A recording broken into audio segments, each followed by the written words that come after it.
Assalamualaikum warahmatullahi wabarakatuh. Saya Abdul Rahim Ilham Hasanafi.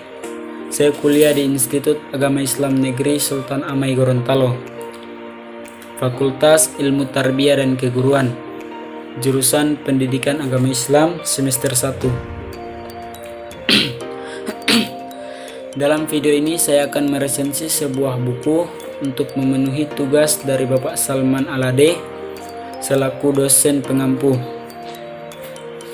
Buku yang akan saya resensi berjudul Filsafat Ilmu. Penerbitnya adalah Raja Grafindo Persada yang diterbitkan pada tahun 2004, tepatnya di Jakarta. Untuk ukuran buku ini sekitar 24 cm. Jumlah halaman pada buku ini 266 halaman. Harga bukunya kurang lebih dari Rp68.000, dan untuk penulis buku ini adalah Profesor Dr. Amsal Bakhtiar. Beliau lahir di Padang, Sumatera Barat pada tanggal 19 Desember 1960. Tugas utama beliau adalah dosen tetap di Fakultas Usuluddin dan Filsafat Universitas Islam Negeri Syarif Hidayatullah Jakarta. Sekarang beliau dipercaya menjadi pembantu rektor di bidang administrasi umum Universitas Islam Negeri Syarif Hidayatullah Jakarta. Tujuan penulisan buku ini adalah untuk mendorong dan membantu civitas akademika dalam proses perkuliahan tentang filsafat ilmu. Selain itu, buku ini juga berguna bagi kaum awam untuk menyelami dan memperluas wawasan tentang hakikat ilmu secara filsafat. Pokok pembahasan dalam buku filsafat ini mencakup sejarah perkembangan ilmu, objek metode dan tujuan ilmu, secara hakikat, sumber pengetahuan dan kriteria kebenaran. Tak ketinggalan pembahasan secara ilmiah, isi dalam buku ini berisi 6 bab. Pembahasan setiap bab saling berkaitan dengan bab-bab lainnya. Pokok pembahasan dalam buku ini adalah tentang perkembangan ilmu dan teknologi, hakikat dan sumber pengetahuan, dan kriteria kebenaran. Di samping itu, filsafat dalam buku ini juga membahas tentang persoalan objek, metode, dan tujuan ilmu. Bagian pertama pada buku filsafat ini adalah tentang ruang lingkup filsafat ilmu.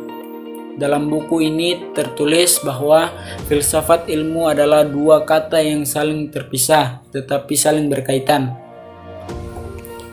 Pada bagian kedua buku ini membahas tentang sejarah yang dimulai dari ilmu zaman Yunani sampai ilmu zaman kontemporer.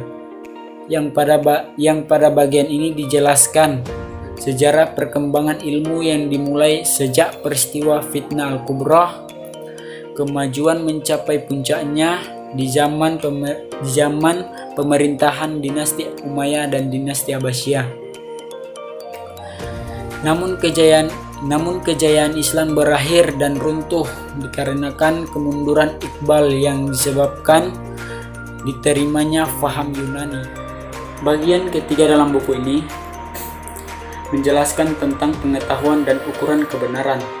Ada banyak definisi yang dikemukakan dalam buku ini, namun salah satu di antaranya yang menyatakan pengetahuan adalah kebenaran.